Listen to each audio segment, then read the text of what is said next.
নুপুরের দাম 1000 টাকা হলেও তার স্থান পায়ে, টিপের দাম 1 টাকা হলেও তার স্থান কপালে।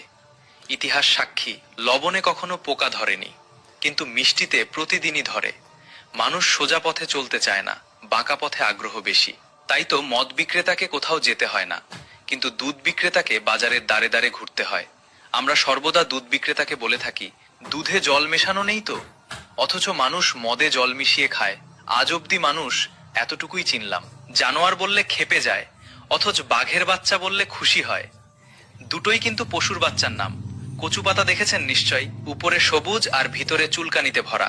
ঠিক তেমনি সমাজে কিছু মানুষ আছে, বাইরে থেকে দেখতে ভীষণ সুন্দর আর পরিপাটি, কিন্তু ভিতরটা আবর্জনায় ভরা।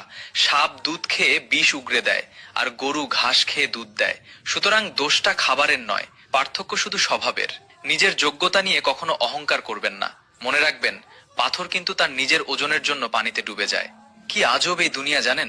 যার চোখে ঘুম আসে তার কাছে ভালো বিছানা নেই, যার কাছে ভালো বিছানা আছে তার চোখে ঘুম নেই। যার মনে দয়া আছে তার কাছে দেওয়ার মতো কিছুই নেই, আর যার কাছে দেওয়ার অনেক কিছুই আছে তার দেওয়ার মনটাই নেই। একটা কথা সবসময় মনে রাখবেন, ধনী আপনি চাইলেই হতে পারবেন, কারণ আজকালকার দুনিয়ায় টাকা পয়সা কামানো বিশাল কোনো ব্যাপার না। কিন্তু চাইলেই ভদ্রলোক হওয়া যায় না, কারণ ভদ্রতা পারিবারিক শিক্ষা থেকে আসে, সেটা সবার নাও থাকতে পারে। নুপুরের দাম 1000 টাকা হলেও তার স্থান পায়ে, টিপের দাম 1 টাকা হলেও তার স্থান কপালে। ইতিহাস সাক্ষী, লবণে কখনো পোকা ধরেনি, কিন্তু মিষ্টিতে প্রতিদিনই ধরে। মানুষ সোজা পথে চলতে চায় না, বাঁকা পথে আগ্রহ বেশি।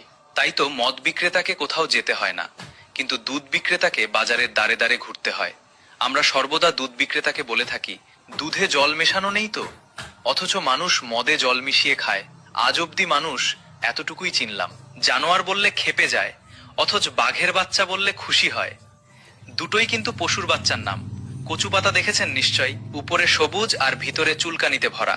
ঠিক তেমনি সমাজে কিছু মানুষ আছে, বাইরে থেকে দেখতে ভীষণ সুন্দর আর পরিপাটি, কিন্তু ভিতরটা আবর্জনায় ভরা। সাপ দুধ খেয়ে বিষ উগরে দেয়, আর গরু ঘাস খেয়ে দুধ দেয়। সুতরাং দোষটা খাবারের নয়, পার্থক্য শুধু স্বভাবের। নিজের যোগ্যতা নিয়ে কখনো অহংকার করবেন না। মনে রাখবেন, পাথর কিন্তু তার নিজের ওজনের জন্য পানিতে ডুবে যায়। কি আজব এই দুনিয়া জানেন? যার চোখে ঘুম আসে তার কাছে ভালো বিছানা নেই, যার কাছে ভালো বিছানা আছে তার চোখে ঘুম নেই। যার মনে দয়া আছে তার কাছে দেওয়ার মতো কিছুই নেই, আর যার কাছে দেওয়ার অনেক কিছুই আছে তার দেওয়ার মনটাই নেই।